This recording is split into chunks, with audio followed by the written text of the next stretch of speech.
बंदी छोड़ सतगुरु रामपाल जी महाराज जी की जय हो। सत्संग पुण्यात्माओं, दास ने जैसा पहले कहा था कि नेट हो सकता है डिस्कनेक्ट हो जाए, तो नेट डिस्कनेक्ट हो गया क्योंकि कोई भी सही संदेशा जब संगत में जाना होता है तो काल भगवान भी अपनी कोशिश पूरी करता है और कहीं न कहीं परमात्मा भी फिर उस पर दया कर देते हैं। तो अचानक से नेट खत्म हो गया। वैसे तो दास ने 3 GB डाटा डाल लिया था, अचानक से नेट खत्म हो गया, कोई बात नहीं, परमेश्वर ने फिर से रिचार्ज करवाया है। अब दास निवेदन करेगा जितने भी भगत भाई बहन इस दूसरे पार्ट में जुड़ रहे हैं वो एक बार जुड़ते ही वीडियो को थोड़ा शेयर कर दें ताकि हमारे जो अन्य भगत भाई बहन हैं जो डिस्कनेक्ट हो चुके हैं उनको जानकारी हो जाए और वापस वो भी लाइव जुड़ने की कोशिश करें। तो चलिए सतगुरुदेव जी के आशीर्वाद से हम इसका दूसरा पार्ट शुरू करते हैं, जो एक परमेश्वर की वाणी के ऊपर आज का हमारा लाइव संघ का समाधान था कि साईं इतना दीजिए जिसमें कुटुंब समाव, हम भी भूखे ना रहें साधु ना भूखा जाए। तो जो प्रथम पार्ट था वो लगभग 2 घंटे से ऊपर का बना है। अगर आप जी ने अभी तक नहीं देखा है तो फेसबुक पे जो हमारा पेज है संघ का समाधान विद पवन दास, उस पे आप जी उसका फर्स्ट पार्ट जरूर देखें, उसके बाद ही आपको ये आगे का दूसरा पार्ट समझ में आएगा। तो दूसरे पार्ट में हम परमेश्वर के सत्संग के ऊपर बात कर रहे थे कि परमात्मा ने साईं इतना दीजिए जिसमें कुटुंब समाव, हम भी भूखे ना रहें साधु ना भूखा जाए, इस वाणी को चरितार्थ करने के लिए, अपने भगत को इस वाणी के ऊपर चलाने के लिए, अपनी आत्मा में सतगुरु के प्रति भक्ति के प्रति दृढ़ विश्वास पैदा करने के लिए परमेश्वर ने इस सत्संग के माध्यम से हमें किस प्रकार से समझाया है कि उस महाविनाश के दौर में, उस युग परिवर्तन के दौर में, उस महामारी और भूखमरी के दौर में यदि तुम मेरे सत्संगों को आधार बना के चलोगे, मेरी वाणियों पे अमल करोगे, तो परमात्मा तुम्हें कभी भी भूखमरी से या महामारी से नहीं मरने देगा और हर संभव वो परमात्मा तुम्हारी मदद के लिए तैयार रहेगा। तो पुण्यात्माओं, इस सत्संग के माध्यम से परमेश्वर ने हमें कितनी गहराई से समझाया है कि आपने किस कदर अपने सतगुरु के ऊपर विश्वास करना होगा, और जब तक आप विश्वास करने लायक नहीं बनते हैं या नहीं कर पाते हैं तब तक आप चाहे लाख जन्म भक्ति करते रहिए, सतलोक के दर्शन नहीं कर सकते। तो विपरीत परिस्थितियों में परमात्मा ने किस कदर अपने ऊपर विश्वास करना हमें सिखाया है इस सत्संग के माध्यम से। इस 8 मिनट के सत्संग को आपने बहुत ही ध्यान से सुनना है और इस सत्संग में परमेश्वर की बोली गई एक एक वाणी पे, एक एक शब्द पे आपने ध्यान केंद्रित करना है, और जहां बीच में जरूरत पड़ेगी परमेश्वर दया करेंगे, दास निष्कर्ष निकाल के आप जीवों को देता रहेगा। तो ध्यान से सुनिए इस सत्संग के एक एक शब्द को। चिड़ी चोंच भर ले गई, नदी न घट्यो नीर, दान दिए धन घटे नहीं, यो कह रहे साहेब कबीर। परमात्मा अपना साइन कर रहे हैं इस वाणी को बोल करके, कह रहे परमात्मा अपना सायन कर रहे हैं इस वाणी को बोल के, अर्थात ये जो वाणी है आपने इस वाणी को परमात्मा ही समझना है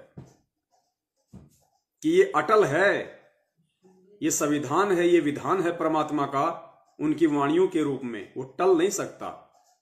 ये वाणियां फैल नहीं हो सकती।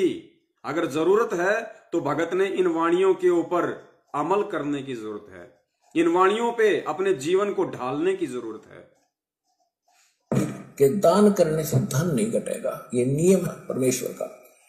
और दान सुपात्र को करे, सुपात्र गुरु बिन माला फेरते, गुरु बिन देते दान, गुरु बिन दोनों निष्फल हैं, चाहे पूछो वेद पुराण।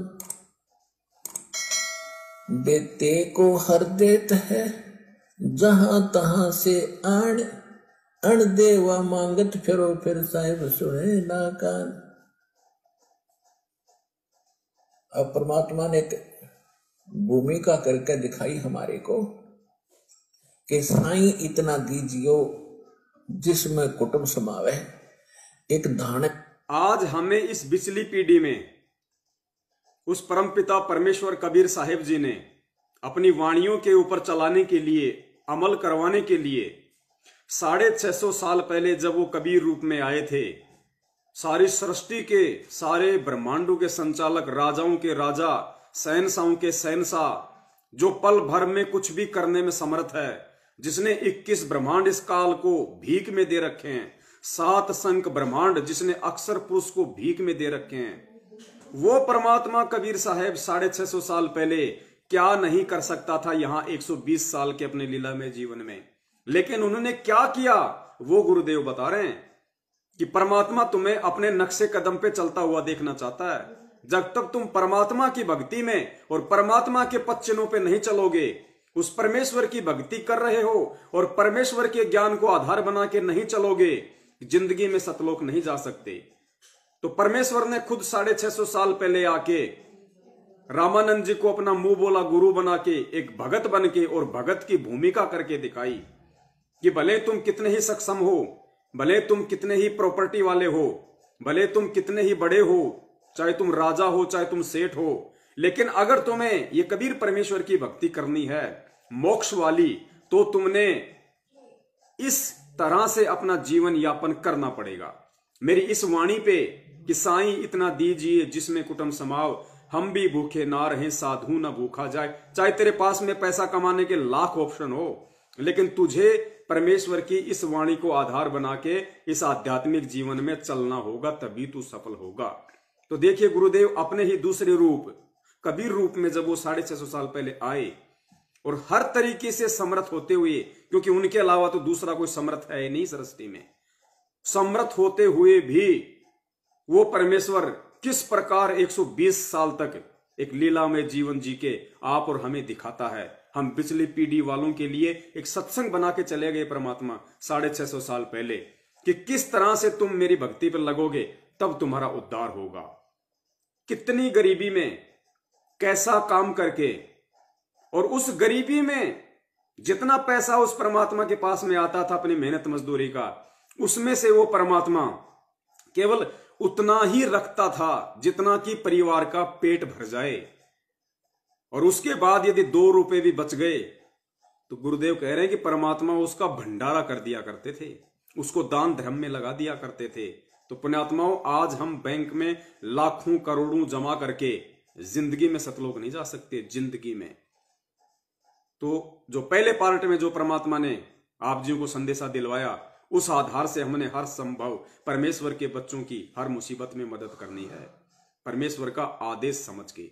सुनिए ध्यान से किस प्रकार परमात्मा ने भगत की भूमिका में अपने आप को चरितार्थ करके दिखाया है आज आप और हमारे लिए। एक जुलाहा सुबह से लेकर शाम तक एक बारीक बारीक तार इकट्ठे करके धागे और कपड़ा बुनता है। एक दिन में मुश्किल से भी 5 फुट 10 फुट बना पाता है, 5 फुट 4 फुट, और बहुत लंबा सैकड़ों फुट का तार वो थान बनाना पड़ता है। ताना बनाते थे, वो हफ्ते में पूरा होता। उसकी जो मेन ताना मालिक को मिलता, उसमें से अपने परिवार के लिए जो आवश्यक सामग्री थी, खाद्य पदार्थ लाते और शेष बच जाते उसको सत्संग और भंडारा में लगाया करते थे। इस प्रकार परमात्मा हमें उदाहरण देते हैं कि इस लोक में आप भगवान की भक्ति अवश्य करो, पूर्ण संत से प्राप्त करके, फिर परमात्मा एक्शन में आएगा। और वैसे अभी फिर परमात्मा एक्शन में आएगा। एक्शन में यानी अपनी भूमिका में आएगा, अपने रोल में आएगा। कब? जब हम परमेश्वर के ज्ञान को आधार बना के, और जो भूमिका उस परमात्मा ने करके दिखाई वैसी भूमिका एक भगत के रोल में जब हम करेंगे, तब वो परमात्मा एक्शन में आवेगा। तब वो उस मुसीबत के समय हमारी मदद करने के लिए एक्शन में आवेगा। मूल्य अपनाओगे तब सफल नहीं हो पाओगे, क्योंकि फिर आपके साथ काल रहेगा ये मन, और केवल वर्क डन मिलेगा आपको। यहाँ वर्क से भी अलग मिलेगा आपको, किस्मत से भी नारा देगा परमात्मा, क्योंकि हम परमात्मा से कुछ और मांग ही नहीं रहे, इतना ही मांगते कि हमारी भक्ति बनी रहे और हमें कोई आवश्यक वस्तु का अभाव ना हो, बस इतना सा। अब जैसे ये सोचते हैं अपने बच्चों के लिए ये बना दूं वो बना दूं। एक लाला जी था जो ये सोचते हैं भगत होके कि अपने बच्चों के लिए ये बना दूं, अपने बच्चों के लिए वो बना दूं, बच्चों को डॉक्टर बना दूं, बच्चों को कलेक्टर बना दूं। ऐसे भगतों के विषय में जो सतगुरु के भगत होके और ज्ञान को आधार ना बना के खाली देखा देखी में लगे हुए हैं, जो माया जोड़ने में लगे हुए हैं, आगे की प्लानिंग में लगे हुए हैं, उन भगतों के लिए संदेश दे रहे हैं परमात्मा। एक सेठ की कहानी सुनाते हुए, ध्यान से सुनना एक एक पॉइंट को। यह कहानी परमात्मा ने मनोरंजन के लिए नहीं सुनाई, यह कहानी परमेश्वर ने इसलिए सुनाई ताकि इस कहानी के अनुरूप तुम भी अपने आप को ढाल लो, इस कहानी के अनुसार अपने आप को सेट कर लो आने वाले समय के लिए या सतलोक चलने के लिए, अन्यथा दाव नहीं लगेगा। सेठ धनी, उसने अपने मुनीमों से एक दिन अपनी टोटल संपत्ति का, सारी संपत्ति का टोटल करवाया कि कितनी संपत्ति होगी। उन्होंने बताया जी इतनी होगी, मेरी कितनी पीढ़ी इससे निर्वाह कर सकती है। उन्होंने बताया कि जी आपकी 5 पीढ़ी तो बैठा खा सकती है, इतनी संपत्ति आपके पास धन है। अरे भले आदमियों, फिर छठी क्या खाएगी? वो छठी क्या खाएगी? और कुछ विधि बताओ। तो उन्होंने कहा जी साधु संत बताते हैं, उनके सत्संग सुनने चाहिए। तो सत्संग में बताया गया कि भाई दान करे, जो धन चाहे तो दान करे, और दान से धन घना मिलता है। और दान में जैसे साधु संत भक्तों को जो दान कराया था वो ज्यादा लाभ देता है। जैसे यहाँ तो सारे साधु संत आते हैं, भगत, असली भगत तो यहाँ आते।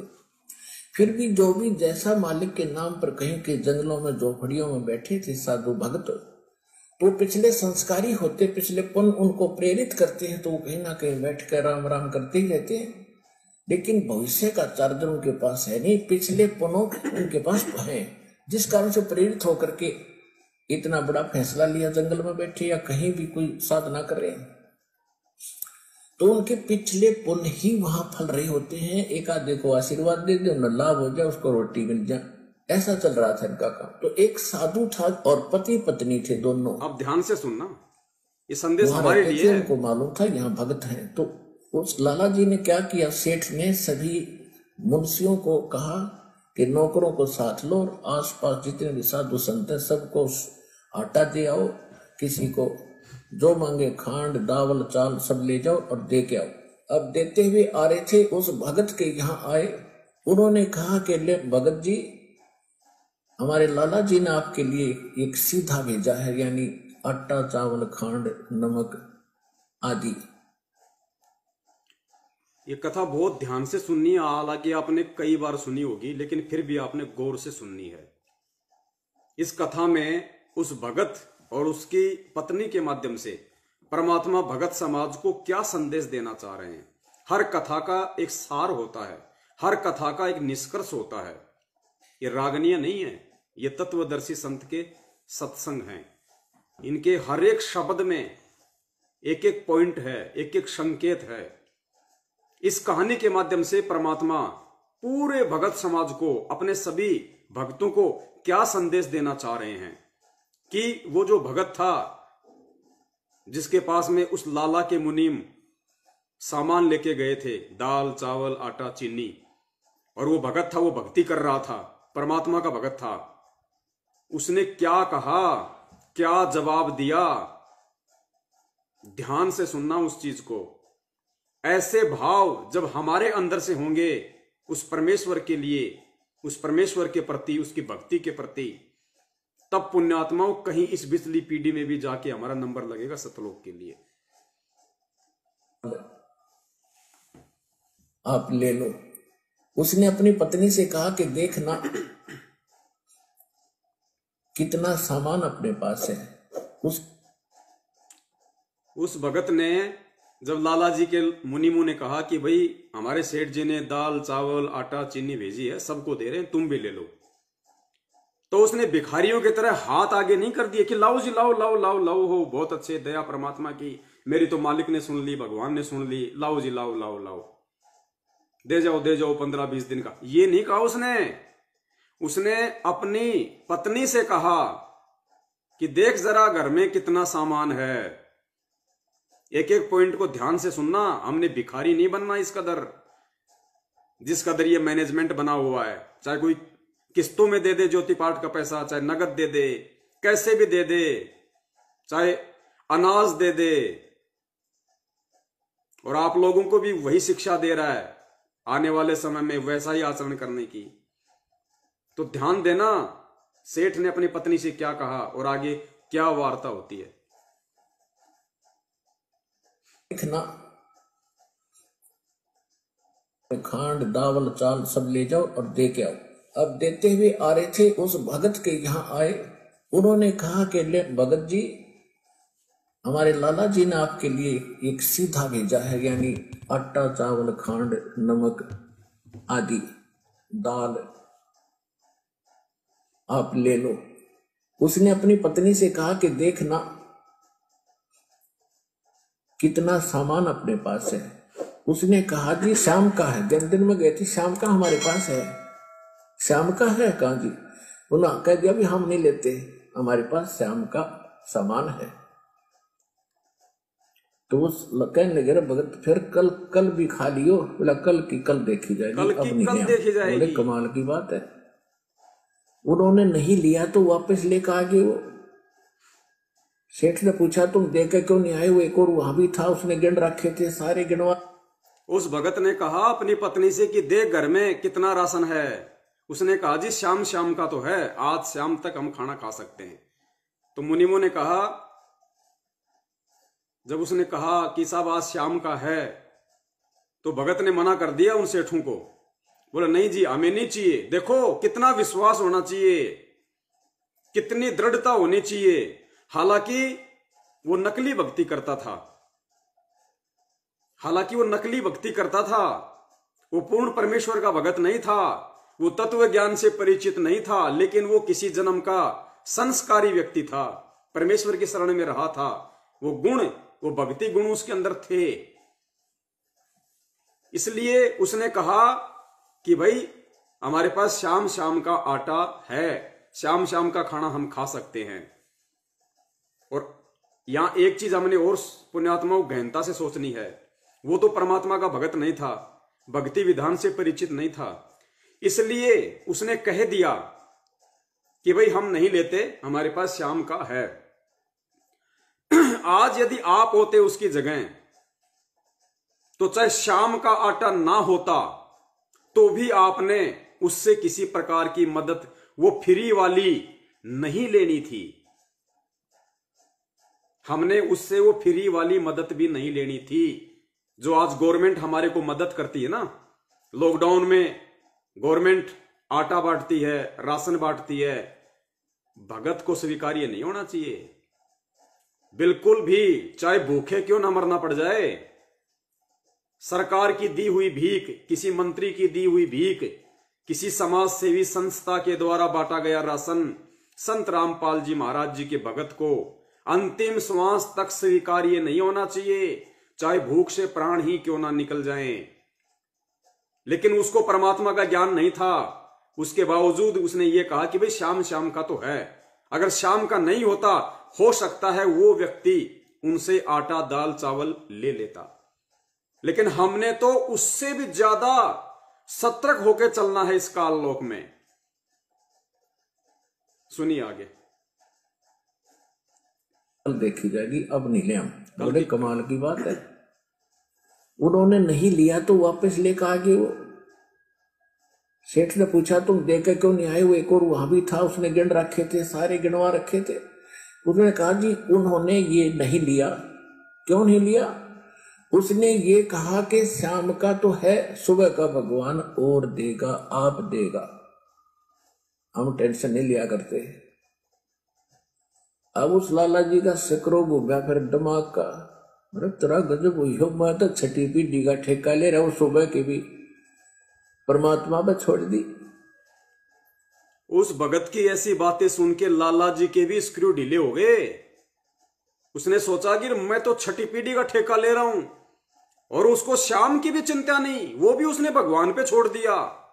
अर्थात पुण्यात्माओं, विपरीत परिस्थितियों में परमात्मा के भगत का कैसा आचार विचार व्यवहार, संतोष, धैर्य और विश्वास होना चाहिए, ताकि दुनिया भी उस भगत को देख के, उस भगत के क्रियाक्रम को देख के, उस भगत के धैर्य को देख के, विश्वास को देख के आपके गुरु की महिमा का गुणगान करे कि भाई धन्य है इस भगत का गुरु, धन्य है इस भगत का बाप सतगुरु, जिसने ऐसा ज्ञान दिया इस भगत को, इसके अंदर ऐसा विश्वास पैदा किया उसने। सुनिए ध्यान से।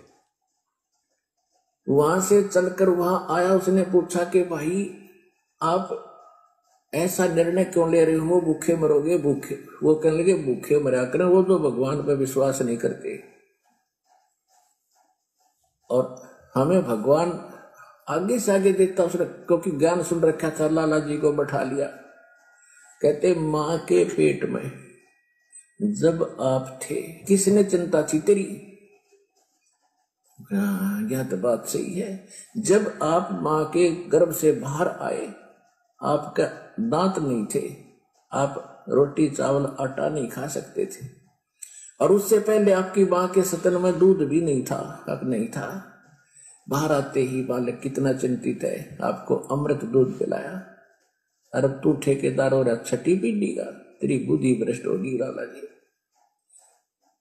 और गधे की योनि में जागा तू, तेने बोला जी के करूं, मैं तो मेरे क्या के करूं, कोड इकट्ठा कर लिया तने, पाप का भागी तू होगा, खाएंगी तेरी पीढ़ी, दान कर वो दे। अपनी किस्मत साथ लेकर आएंगी, तेरे भरोसे नहीं है, बांट दे। अब क्या करूं, मैं तो मेरे क्या बोला, इसने बांट दे, धर्म कर दे, तेरी जान बचेगी। जो संदेशा आपको परमात्मा ने उस पहले पार्ट में दिलवाया कि अगर परमेश्वर की उस वाणी से ज्यादा आपके पास में धन है वर्तमान में, और यदि आप संत रामपाल जी महाराज के भगत हैं कि साईं इतना दीजिए जिसमें कुटुंब समाव, हम भी भूखे ना रहें अतिथि न भूख हो जाए, इससे ज्यादा यदि आपके घर में माया है, संग्रह है, उसको बांट देना। अगर नहीं बांट पा रहे हो तो उसमें आस्था मत रखना, उसके ऊपर गुमान मत करना, उसके ऊपर विश्वास मत करना कि मुझे वो पैसा आने वाले समय में विपत्तियों से बचा देगा, महामारियों से बचा देगा, संकटों से बचा देगा। बिल्कुल नहीं। जितना हो सके भगत भाई बहनों की सोच समझ के मदद कर देना। तब उस लाला जी ने वो भंडारा शुरू किया, धन भी नहीं बचेगा तेरा। तो कहने का भाव यह है पुण्यात्मा, हम अब देखना परमात्मा अपने स्तर पे गुरुदेव इस कहानी का क्या सारांश बता रहे हैं कि जब तक हम इस तरीके से अपने जीवन को नहीं ढालेंगे अध्यात्म में, जब तक हम इस तरीके से परमात्मा के प्रति पूर्णतया समर्पित नहीं होंगे, और जब तक हम इस लाइन को पार नहीं कर जाएंगे, तब तक परमात्मा ऐसी परिस्थितियां एक भगत के सामने बार बार पैदा करेगा। जिस प्रकार पुण्यात्माओं, बच्चा 8वीं कक्षा में पास नहीं हो रहा तो बच्चे को दोबारा से 8वीं में ही एडमिशन लेना पड़ेगा, फिर से उसको परीक्षा देनी पड़ेगी। फिर फेल हो गया तो 9वीं में नहीं जाएगा, फिर से उसको 8वीं में, फिर उसको 8वीं की परीक्षा देनी पड़ेगी। जब तक वो 8वीं की परीक्षा को पार नहीं कर लेगा, आगे की क्लास में नहीं जा सकता। ठीक यही स्थिति अध्यात्म में समझ लेना। जब तक आप परमेश्वर की एक एक वाणी के ऊपर सोने की तरह खरे नहीं उतर जाओगे, तब तक आप सतलोक के अधिकारी नहीं बन सकते।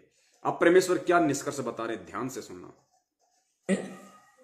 हम तो बहुत लंबा चौड़ा हिसाब लाए बैठे हैं और एक पल का भरोसा नहीं। देखो, अंत में आपने इस स्थिति में आना पड़ेगा। अंत में आपने इस स्थिति में आना पड़ेगा। कौन सी में? साईं इतना दीजिए जिसमें कुटुंब समाव, हम भी भूखे ना रहे अतिथि न भूखा जाए। आज इसी वाणी के ऊपर हमारी साध संगति चल रही है। गुरुदेव कहते हैं अंत में आपने इस स्थिति में आना पड़ेगा। चाहे आप करोड़पति हो, चाहे लखपति हो, चाहे फैक्ट्री के पति हो, आपको इस स्थिति में आना पड़ेगा। ने इस स्थिति में आना पड़ेगा, और जिस स्पीड पर आप चले उसका कोई अंत नहीं। आज किसी के पास एक प्लाट है और थोड़ा सा जुगाड़ होते तो सोचे एक और लूं, और फिर और जुगाड़ हो गया तो एक और लूं, वहां थोड़ा सा ठीक मिल रहा है, रेट ज्यादा होने वाले हैं, वहां भी दाव लग गया तो 30 चौथा और दूसरे शहर में ले लूं, इतने मृत्यु हो जाएगी, और फिर कुत्ता बनकर वहां घूमना करेगा, सैर सपाटे करता। ये 8 मिनट का सत्संग आपने सुना पूज्य गुरुदेव जी का, कितना गहरा निचोड़ परमात्मा ने निकाल के रख दिया। ये परमात्मा का सत्संग है। लाखों की संगत को सामने बैठा के परमात्मा ने बरवाला आश्रम में सत्संग किया था। किसके लिए? हम भक्तों के लिए। इस कथा के माध्यम से क्या समझाना चाहा परमात्मा ने? कि आपने अपने गुरुदेव के पद चिन्हों पे चलना पड़ेगा। आप जिसको अपना परमात्मा मानते हो, आपने उनके पद चिन्हों पे चलना पड़ेगा। एग्जाम्पल परमात्मा ने दे दिए 650 साल पहले आके, एक भगत का भूमिका करके किस प्रकार सारी सृष्टि का रचनहार होके एक गरीब जुलाई की भूमिका करी। एक झोपड़ी में रहा परमात्मा, झोपड़ी में, हैंड टू माउथ, बड़ी मुश्किल से परिवार का गुजारा कर पाता था परमात्मा।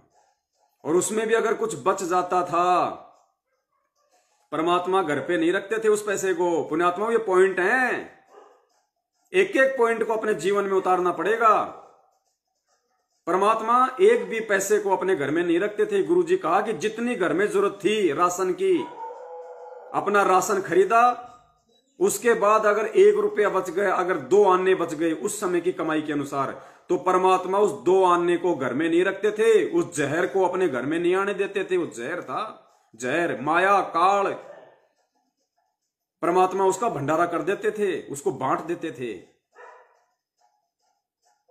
और फिर जब आने वाले समय में उस भगत के ऊपर आपत्ति आई, उस कबीर परमेश्वर के ऊपर जो भगत के रोल में था, जब उसके ऊपर आपत्ति आई, लोगों ने उसको नीचा दिखाना चाहा, लोगों ने उसको बेइज्जत करना चाहा, और शेख तकी ने 18 लाख साधु संतों को झूठी चिट्ठियां लिख लिख के काशी में भंडारे के नाम पे इकट्ठा कर दिया। उस परमात्मा के भरोसे, उस परमात्मा के नाम की चिट्ठी डाल के, उस भगत के नाम की चिट्ठी डाल के, जिसका नाम कबीर था, जिसके घर में खाने को टाइम पे दाने नहीं हुआ करते थे, उसके नाम से 18 लाख लोगों को काशी में इकट्ठा कर दिया, उसको बेइज्जत करने के लिए। लेकिन भगत के रोल में उस कबीर परमेश्वर ने कहा कि मैं सच्चे खुदा की इबादत करता हूं, मेरा परमात्मा सच्चा है, मैं उसका नेक भगत हूं, सच्चा भगत हूं, और मैं उसकी प्रत्येक वाणी पे चलता हूं, उसकी प्रत्येक आज्ञा का पालन करता हूं, भगत के रोल में। और फिर परमात्मा ने एग्जाम्पल देके दिखाया कि बच्चों देखो, उस समय फिर 18 लाख लोगों को उस कबीर परमेश्वर ने कुछ भी कारण बनाया, और 3 दिन और 3 रात तक मनमोहक भोजन खिलाया, साथ में सोने की मोहर और दोहर भी दी, कम्बल और सोने की मोहर। ये एग्जाम्पल, ये सत्संग बनाया परमात्मा ने 650 साल पहले आके, कि जिस प्रकार एक भगत का जीवन मैंने जी के दिखाया है। अगर कबीर की भक्ति करनी है तो, अगर सतलोक वाली भक्ति करनी है तो, चाहे तू लाख कमा रहा है, और अगर तू भगत है तो घर में माया को उतना ही प्रवेश होने दे जितनी जरूरी है। अनावश्यक प्रवेश करेगा वो जहर है, जहर। तू भी मरेगा, बच्चों को भी मारेगा। बाकी अगर सतगुरु है तो सतगुरु को दान कर दे, सतगुरु को चाहे ज्योति करवा, चाहे पाठ करवा, सतगुरु के हाथों में दे या सतगुरु के आदेश से दे। खुला पाठ करवा लाख रुपए का, कोई दिक्कत नहीं। लेकिन सुपात्र को, सच्चे सतगुरु को, भंडारे में पैसा लगा, सतगुरु के आदेश से लगा, कोई दिक्कत नहीं। फालतू का पैसा तेरे घर में जमा नहीं होने दे। जितनी आवश्यकता है केवल उतना, चाहे तू 5 लाख रुपए महीने का कमा रहा है, चाहे सिर्फ तेरे घर में उतना ही प्रवेश होना चाहिए, तेरी जेब में उतना ही होना चाहिए। रिक्वायरमेंट ऑफ द फैमिली, इससे ज्यादा नहीं। और ऐसे भगत पे यदि फिर कोई कर्म की मार पड़ेगी तो परमात्मा दोनों हाथों से धन लुटाएगा, दोनों हाथों से धन लुटाएगा। इसलिए परमात्मा ने सत्संग सुनाया। लाला जी ने कहा सेठ जी ले लो, भूखे मरोगे। तो उस भगत ने कहा कि भूखे वो मरते हैं जिनको भगवान पे विश्वास नहीं होता। ये कितनी बड़ी बात कही परमेश्वर ने सत्संग के माध्यम से आप और हम जैसे मूर्खों की आंखें खोलने के लिए, कि तुम्हें इस स्थिति में आना पड़ेगा। आज देख लीजिए परम पूज्य सतगुरु रामपाल जी महाराज जी, वही कबीर परमात्मा एक भगत के रोल में 18 साल की नौकरी हो गई थी परमात्मा की, 18 साल की, मात्र 2 साल बची थी पेंशन आने में। 40-50 हजार रुपए पेंशन होती जूनियर इंजीनियर की। परमात्मा ने पेंशन भी नहीं ली, जानबूझ के ये उदाहरण पेश करने के लिए कि मैं पेंशन के भरोसे नहीं हूं, मैं परमेश्वर के भरोसे हूं।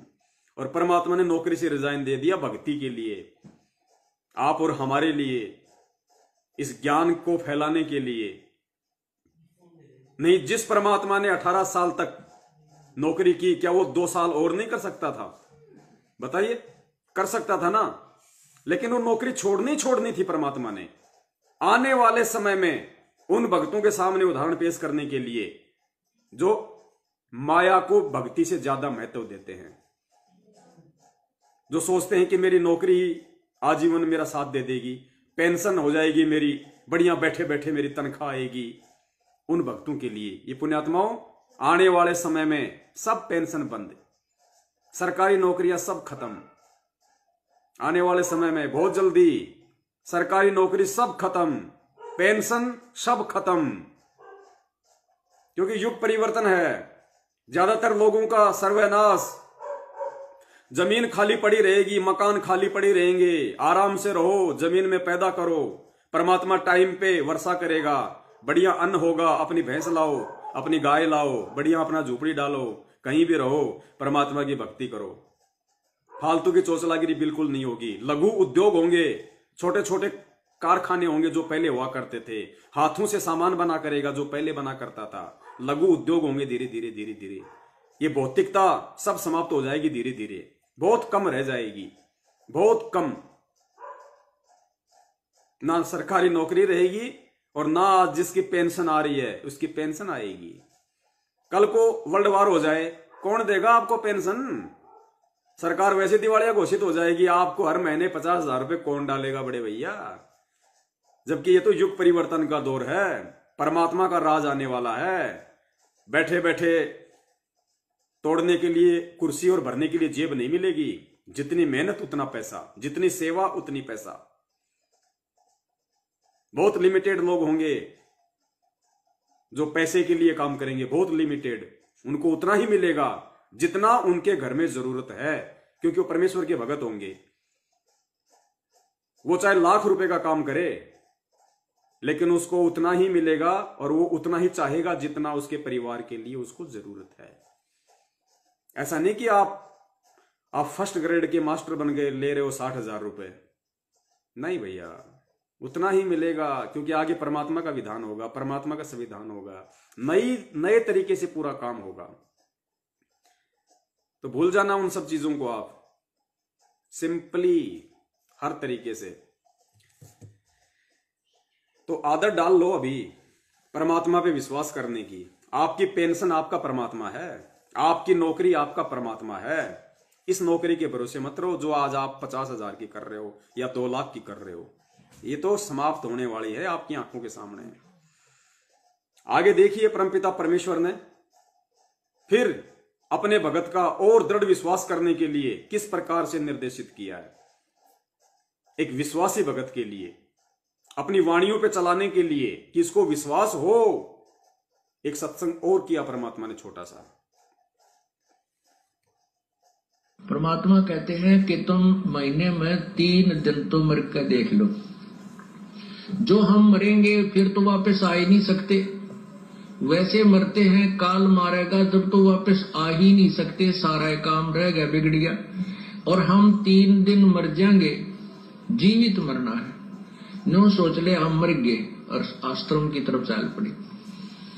चाहे कितना भी काम खराब हो, चाहे कुछ भी होता है, आप समझिए कि मैं मर चुका हूं। और तीसरे दिन फिर जी जाएंगे, अब तो फिर जाकर उन कामों को और जल्दी शीघ्र कर लेंगे, ठीक कर लेंगे। कुछ थोड़ा बहुत नुकसान है उसको भी देख लेंगे।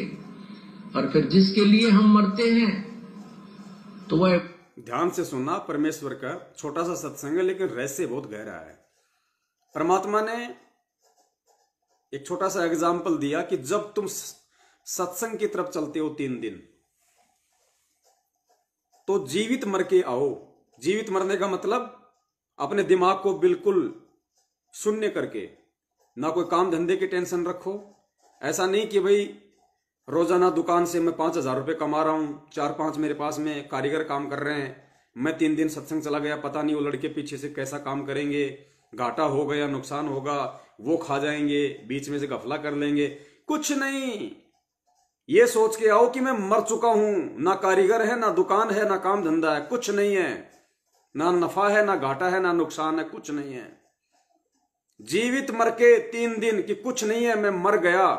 अगर परमानेंट मर जाएंगे तो कौन संभालेगा दुकान को? तो उन कारीगरों से कौन हिसाब लेगा? कौन दिमाग में 100 प्रकार की टेंशन पालेगा? तो गुरुजी कहते हैं सत्संग में अगर तुम आते हो, सत्संग में आने का मतलब उस परमात्मा की तरफ चलना, परमेश्वर की तरफ चलना, परमेश्वर के ज्ञान पे चलना। जीवित मरो, कोई टेंशन नहीं होनी चाहिए तुम्हें किसी भी प्रकार की। और फिर गुरुदेव ने बताया कि अगर तुम परमात्मा के प्रति इतने समर्पित हो जाओगे, तो फिर परमात्मा ने एक लाला जी की छोटी सी कहानी सुनाई। 2 लाला जी थे, आपस में उनका झगड़ा हो गया। तो एक ने कहा कि मैं तेरे बाट की मारूंगा। बाट होता है जैसे 1 किलो का, 2 किलो का, 3 किलो का, जो लोहे के आते हैं, जो बट्टे। तो ये पहले की बात है, पहले तराजू ऐसे होते थे। आजकल तो जैसे लाइट वाले आ गए, पहले ऐसे होते थे वो तराजू। तो उसमें मतलब बाट हुआ करते थे 100 ग्राम का, 50 ग्राम का, 1 किलो का, 2 किलो का, 5 किलो का। तो 2 लाला जी का आपस में झगड़ा हो गया। दो सेठों का, जिनकी दुकान होती थी राशन की, 2 का झगड़ा हो गया। तो एक ने कहा कि मैं तेरे बाट की मारूंगा, सिर में उठा के, और उस लोहे के बट्टे की तेरे सिर में मारूंगा। तो दूसरे ने कहा कि मैं कौन सा ठाली बैठूंगा। उसने कहा कि मैं कौन सा चुपचाप बैठूंगा, मैं भी उठा के मारूंगा। तो परमात्मा यहां कहना चाह रहे हैं, अगर तुम परमात्मा के लिए जीवित मरोगे तो परमात्मा कौन सा ठाली बैठेगा। तुम्हारे पीछे से सारे काम संवारने के लिए तुम्हारे से पहले तुम्हारे घर पे पहुंच जाएगा परमात्मा। सुनना परमेश्वर का सत्संग। आश्रम की तरफ चाल पड़ी। चाहे कितना भी काम खराब हो, चाहे कुछ भी होता है, आप समझिए कि मैं मर चुका हूं। और तीसरा दिन फिर जी जाएंगे, अब तो फिर जाकर उन कामों को और जल्दी शीघ्र कर लेंगे, ठीक कर लेंगे। कुछ थोड़ा बहुत नुकसान है उसको भी देख लेंगे। और फिर जिसके लिए हम मरते हैं तो वह बात से वो के फिर ठाली बैठेगा। 2 लाला जी लड़े थे। एक बोला तेरा बाट मारूंगा, वो बोला मैं के ठाली बैठूंगा। तो भाई ऐसे भगवान के ठाली बैठेगा। अगर तुम उसके नाम से कुछ करके देखोगे, ऐसे ही भगवान क्या ठाली बैठेगा। भगवान कौन सा चुपचाप बैठ जाएगा। अगर उसके नाम से तुम कुछ करके देखोगे, उसके नाम से यदि तुम उसके सत्संगों पे खरा उतरने की कोशिश करोगे, उसके नाम से यदि तुम उनकी वाणियों पे खरा उतरने का कोशिश करोगे, उसके नाम से यदि तुम उनके प्रत्येक आदेश की तन मन धन और विश्वास के साथ पालना करके देखोगे, तो परमात्मा कौन सा चुपचाप बैठेगा। वो बच्चा नहीं है, वो अंतर्यामी है, सब कुछ देख रहा है, सब कुछ जान रहा है। लेकिन वो ये चाहता कि तू कम से कम 1-2 कदम तो आगे बढ़ा। पुण्यात्माओं, हमने अंत में इस स्थिति में आना पड़ेगा। और ये विश्वास चाहे आज कर लो, चाहे अगले जन्म में कर लेना, चाहे फिर किसी युग में कर लेना, अगर मौका लग जाए तो वहां लाओगे तो वो भी निश्चल नहीं रहेगा। आपको वो करके दिखाएगा जो आप सोच भी नहीं सकते। वो करके दिखाएगा परमात्मा। अब तो हम एक लल्लो पत्तों से लगे हुए तो भी इतने काम करने लग रहे हमारे, वो अगर पूरे समर्पित हो जाए। और यदि हम जिस दिन समर्पण कर देंगे, जीवित मर जाएंगे, पता नहीं क्या कर देंगे। फिर देखना। ये समर्थ के वचन हैं, ये कबीर परमात्मा के वचन हैं जो आप सुन रहे हो उनके मुख कमल से। ये उस भगवान के वचन हैं। जिस दिन हमने इनके वचनों पे अमल कर लिया, जिस दिन हमने विश्वास कर लिया इनके बोले हुए एक एक शब्द पे, पुण्यात्माओं, ये परमात्मा वो कर देगा जो हम सोच भी नहीं सकते। जिसने सेऊ सम्मन के साथ किया, जिसने मीरा के साथ किया, जिसने द्रौपदी के साथ किया, जिसने भगत प्रहलाद के साथ किया, जिसने सदना कसाई के साथ किया, जिसने सिकंदर लोदी के साथ किया, जिसने रामानंद जी के साथ में किया, ये वो वही परमात्मा है, ये कोई दूसरा नहीं है। रूप भिन्न है, वही परमात्मा है। ये कमी आप और हमारी रहेगी, अगर रहेगी तो इसकी तरफ से नहीं रहेगी। इसकी तो वाणी है, जय तू चाले एक कदम मैं चालू कदम 60। तू अगर एक कदम मेरे वाणी पे चलेगा, मेरे सत्संग पे चलेगा, मेरे सत्संग को आधार बना के मेरे मार्ग पे चलेगा एक कदम, तो परमात्मा कहते हैं मैं तेरे लिए 60 कदम चलूंगा। 60 कदम, इस समर्थ का वचन है, फैल नहीं हो सकता, चलेगा। जय तू चाले एक कदम मैं चालू कदम 60, जय तू हो जा काठ का मैं हो जाऊं लोहे की लाट। और हम भगत कहते हैं संत रामपाल जी महाराज जी का। भगत जी शादी में चला गया था, नाम टूट गया। क्यों भाई, क्या करूं भगत जी, परिवार वाले दबाव देने लग गए। ये लो जी, भक्ति कर रहे हो, ड्रामा कर रहे हो भाई, हैं? भगत जी, हनुमान जी का प्रसाद था, घर वालों ने जबरदस्ती खिला दिया। अरे कैसे खिला दिया? तूने खाया है, जबरदस्ती खिलाया नहीं, तूने खाया है। कब भक्त बनेंगे फिर, कब भक्ति करेंगे? शरीर छूटने के बाद फिर कुत्ते बनेंगे, फिर खाना उन देव देवताओं का चढ़ावा, उनके मंदिरों पे जा जाके खूब खाना, और नीचे उतरते समय गुरुजी कहते हैं फिर पेशाब की धार भी मारना उनके ऊपर। कब भाई, कौन से जन्म में करेंगे फिर? इससे बढ़कर समय दोबारा नहीं आएगा, ये अंतिम दाव है। कल्प युग फिर मौका नहीं मिलेगा, कल्प युग। भगत जी, मेरी पत्नी नाराज हो गई, बोले या तो बाबा रामपाल जी की भक्ति कर ले या मेरे को घर में रख ले। भगत जी, मैं क्या करूं? अरे करना था तेरे को नालायक, ये मौका था, ये तेरी परीक्षा थी। परमात्मा ये देख रहा था, इस गधे को इतना ज्ञान सुनने के बाद भी इसको पत्नी ज्यादा जरूरी है या इसको परमात्मा ज्यादा जरूरी है? वो मौका था, नुक्ता था, नुक्ता।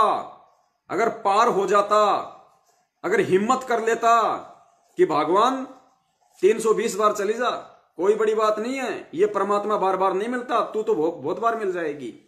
आज स्त्री योनि में है, कल को तू मेरे को कुतिया की योनि में मिल जाएगी। ये परमात्मा नहीं मिलेगा मुझे। भगवान शौक से जा और कपड़े लत्ते सब ले जा, बाल बच्चों को ले जा, अगर तेरा अकेले का मन नहीं लगे तो। परमात्मा को नहीं छोड़ सकता मैं। फिर परमात्मा कहते नुक्ते ऊपर रीजेगा रे, तेरे करोड़ कर्म जल जाएं। ऐसी पुण्य आत्मा और ऐसा यदि कोई संघर्ष करता है इस भक्ति मार्ग में, इतना दृढ़ हो जाता है, परमात्मा कहते हैं तेरे करोड़ों जन्मों के पाप कर्म परमात्मा चुटकियों में भस्म कर देगा, चुटकियों में। ये वो भक्ति है पुण्यात्माओं।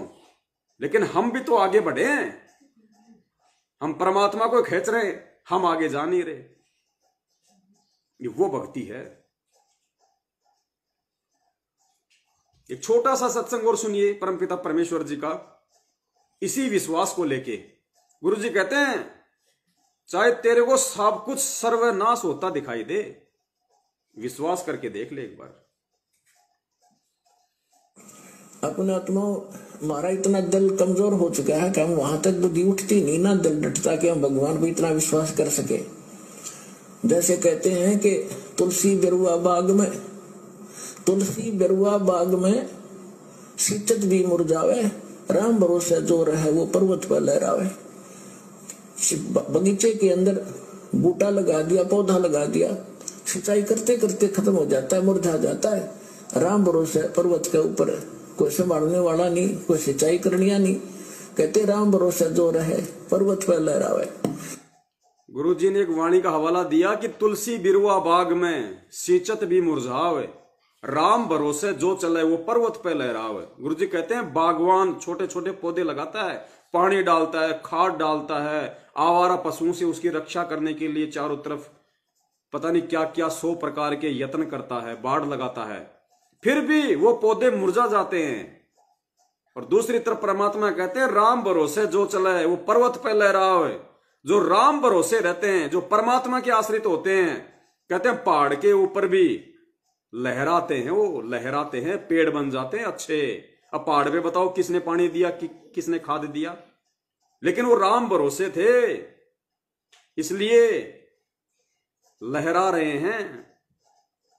तो ये जो सत्सेवक हैं जो परमेश्वर के, ये राम भरोसे चल रहे हैं, ये सतगुरु भरोसे चल रहे हैं, ये किसी मैनेजमेंट को भरोसे नहीं चलते, ये अपने रिश्तेदारों के भरोसे नहीं चलते, ये यार दोस्तों के भरोसे नहीं चलते, ये काम धंधे के भरोसे नहीं चलते, ये राम के भरोसे चलते हैं, ये सरकार के फ्री राशन के भरोसे नहीं चलते, ये सत्सेवक परमेश्वर के, ये परमेश्वर के भरोसे चलते हैं। राम भरोसे जो चले वो पर्वत पे लहराओ। आगे सुनना फिर परमात्मा का। हमारा इतनी बुद्धि उठती नहीं, लेकिन इसको उठाने का ये प्रोसीजर है। एक दिन ऐसी दृढ़ता होगी आपके अंदर कि सर्वनाश होता दिखा आपने।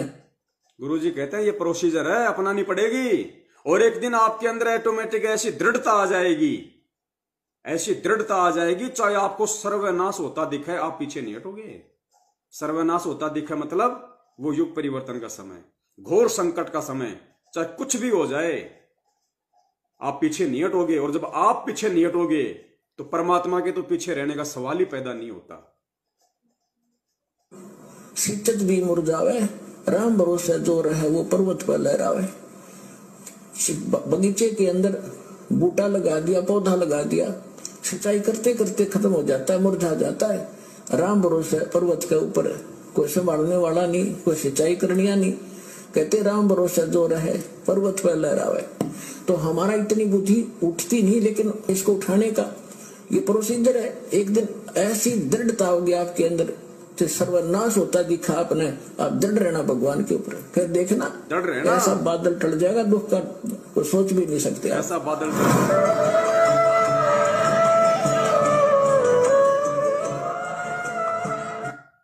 गुरु जी कहते हैं आप राम भरोसे रहना, चाहे आपको सर्वनाश होता दिखाई दे अपना, अगर विश्वास रखोगे तो बादल ऐसा टाल देगा परमात्मा, आप सोच भी नहीं सकते।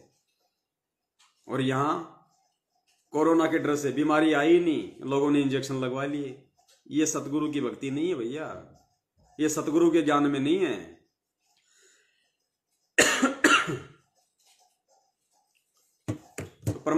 तो पुण्यात्माओं, अब क्या है कि दास की ड्यूटी सुबह 7 से शाम के 7 बजे तक है, तो 11 बजने को हैं। 4-5 घंटे की नींद भी जरूरी है।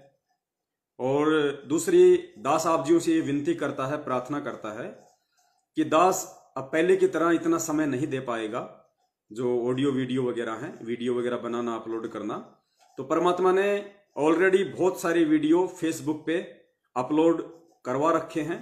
दास का जो ग्रुप है फेसबुक पे, आप हिंदी में सर्च करोगे शंका समाधान पवन दास के साथ, तो दास का फेसबुक का जो ग्रुप है उसमें हजारों की संख्या में साध संगति के वीडियो हैं, लाइव शंका समाधान की वीडियो हैं। और फेसबुक पे ही यदि आप अंग्रेजी में सर्च करोगे शंका समाधान विद पवन दास, तो ये नया फेसबुक पेज है जिसपे हम लाइव चल रहे हैं। इसमें भी परमात्मा ने बहुत सारे वीडियो अपलोड करवा दिए हैं। तो अब आप जी इन्हीं को आगे से आगे शेयर करते रहें, भगत भाई बहनों तक पहुंचाते रहें। बाकी बीच बीच में दास के पास ऑलरेडी जो हजारों की संख्या में और वीडियो जो हैं, दास उनको भी अपलोड फेसबुक पेज के ऊपर करता रहेगा।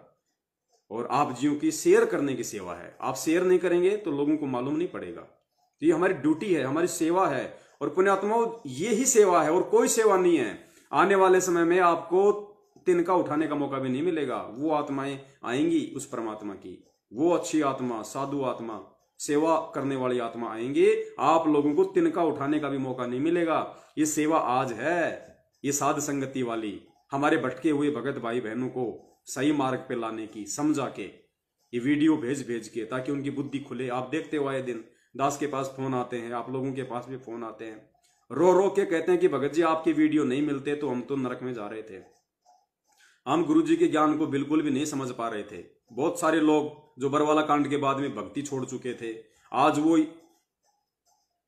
सत्सेवकों की वीडियो सुन के, देख के वो कह रहे हैं कि भगत जी हमारा तो विश्वास परमात्मा में दोबारा से दृढ़ हो गया, हम तो दोबारा से भक्ति करना चाहते हैं। तो पुण्यात्माओं, कितनी आत्माओं को परमात्मा आप और हमें माध्यम बना के जोड़ रहे हैं, उनको दृढ़ कर रहे हैं पहले से ज्यादा। इससे बड़ी सेवा और कोई नहीं है। मैनेजमेंट सेवा नहीं कर रहा, मैनेजमेंट सेवाओं के नाम पे ठगी कर रहा है, लूट रहा है लोगों को, अपने कर्म बिगाड़ रहा है, दूसरों के कर्म बिगाड़ रहा है। तो हमने ज्यादा से ज्यादा भगत भाई बहनों तक सोशल मीडिया पे ये मौका दिया परमात्मा ने, ये सोशल मीडिया का हमने इसी तरीके से फायदा उठाना है। ज्यादा से ज्यादा को हमने शेयर करना है, लोगों तक हमारी बात पहुंचानी है। चाहे व्हाट्सएप पे आपके जितने भी भगत भाई बहनों के नंबर हैं वो सब पे शेयर करो, पर्सनली ये लिंक सब पे शेयर करो। आप 20 को भेजोगे, 5 की आंखें परमात्मा जरूर खोलेगा, क्योंकि सारे लोग जानबूझ के मैनेजमेंट के पीछे नहीं लग रहे। बहुत सारी आत्माएं अनजाने में लग रही हैं, उनको मालूम भी नहीं अभी तक। जिन्होंने नाम ले लिया और आज तक ये नहीं पता कि मेरा गुरु जेल में है, आश्रम में है, तो सोचो कितनी भोली आत्माएं हैं वो। जब उनको सच्चाई का पता चलेगा तो वो क्यों नहीं संभलेंगी। तो हमने सेवा में पीछे नहीं हटना है। और दास अब थोड़ा सा बिजी हो गया, क्योंकि समय ऐसा है, देश काल और परिस्थिति के अनुसार हमने चाहे मजदूरी करनी पड़े, चाहे हमने हमारा खुद का काम करना पड़े, चाहे कोई व्यापार करना पड़े। हम परमेश्वर के बच्चे हैं, हमारे को कोई शर्म, कोई लाज, कोई शंका नहीं होना चाहिए।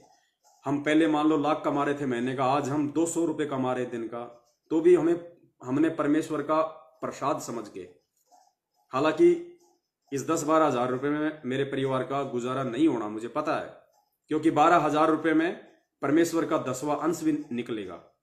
वो 10वां अंश मैं अपनी रसोई में काम नहीं ले सकता, वो मैं भगत भाई बहनों की ही मदद करूंगा अगर परमेश्वर ने निमित्त बनाया तो। अगर किसी ऐसी आत्मा का फोन आया जो वास्तव में जरूरतमंद है, तो 3,000 और प्लस में जो भी दिन का, जो भी परमेश्वर के दया से 40-40 रुपए जो निकलेगा 10वां अंश 12,000 का, वो भगत भाई बहनों की सेवा में जाएगा। दूसरी बात, यदि दास से ज्यादा यदि और किसी भगत भाई बहन की जरूरत है, तो पुण्यात्माओं जो पैसा परमात्मा दास को इस नौकरी से दिलवाएंगे वो उस भगत भाई को जाएगा पहले।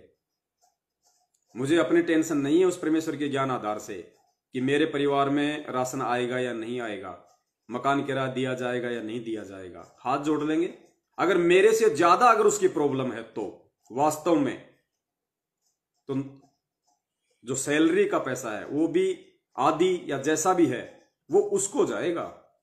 परमेश्वर ने हमें सत्संग सुना रखे हैं। आपने कहानी सुनी होगी भूख बाकड़ा वाले की। भूख बाकड़ा, एक समय गुरुजी कहते हैं अकाल पड़ा बहुत भयंकर, लोग मर रहे थे, अनाज नहीं था खाने के लिए। एक राजा उस समय जो गेहूं होता है उसको पानी में उसको उबाल के उसको बोलते बाकड़ी, और वो लोगों को बांटता था, खाली एक एक मुट्ठा यूं, बस एक आदमी को एक, और उसका टाइम था शाम को 4 बजे तक बांटेगा, उसके बाद नहीं।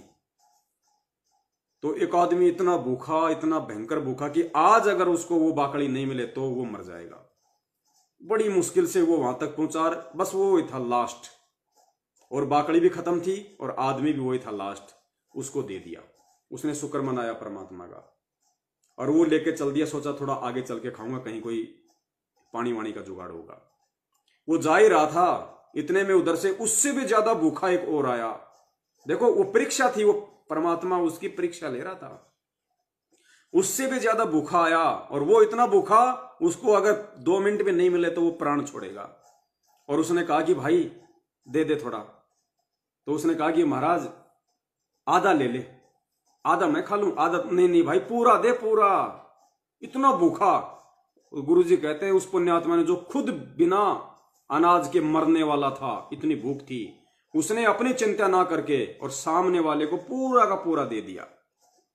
कहते हैं परमात्मा अगले जन्म में परमात्मा ने उसको चक्रवर्ती राजा बनाया। कई बार चक्रवर्ती राजा, भूख बाकड़ा दिए विचार भय चकवे कई बार, बिठल होकर रोटी पाई नामदेव की कला बंधाई।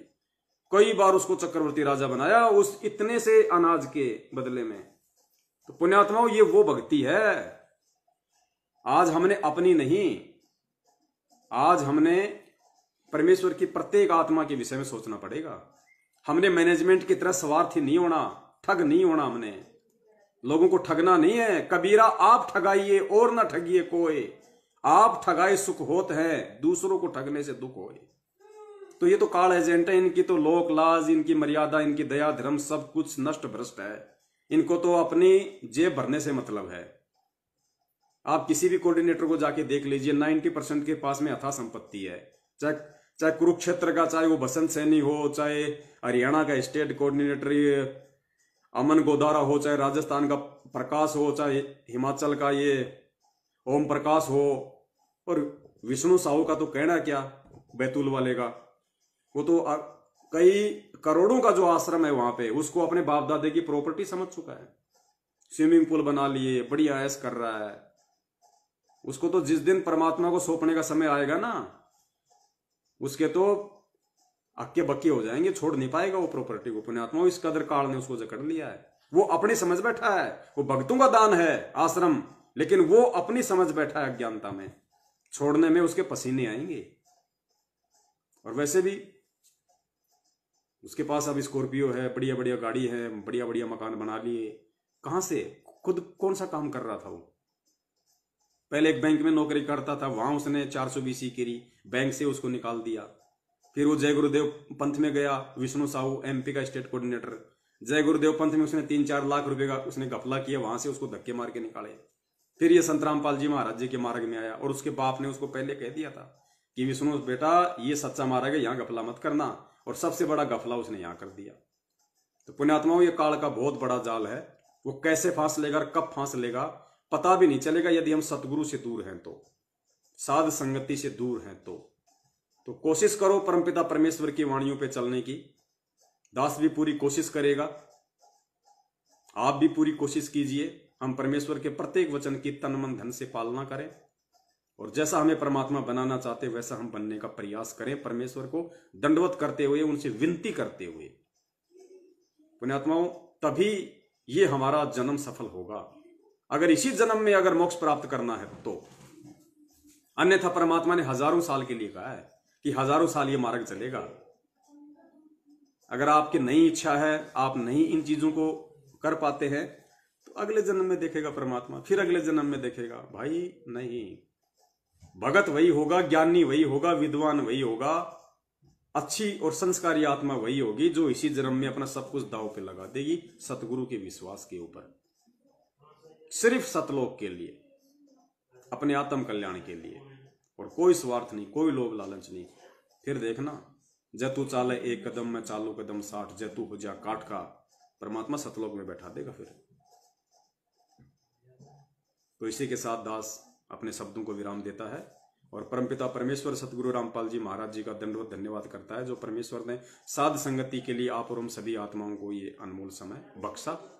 आगे भी परमात्मा ऐसी हम पे दया करेंगे, ऐसी दास को उम्मीद है। दास की परमात्मा से करबद्ध विनती है, प्रार्थना है। अगले संडे को परमात्मा दया करेंगे तो फिर मिलेंगे। बंदी छोड़ सतगुरु रामपाल जी महाराज की जय हो। सत साहिब।